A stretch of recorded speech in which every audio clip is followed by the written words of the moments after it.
Camionetita de Guadalajara, ¿cuánto me cobras por dos pasajeros?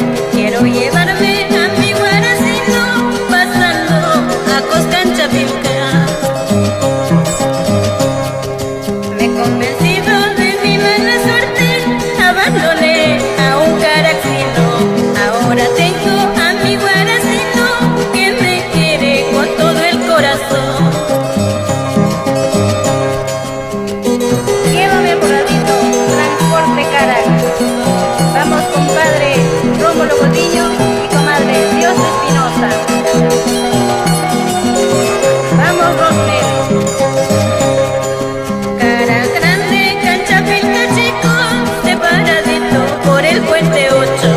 Así lo mismo vivo yo ahora, separadito de un caraxino. No sé qué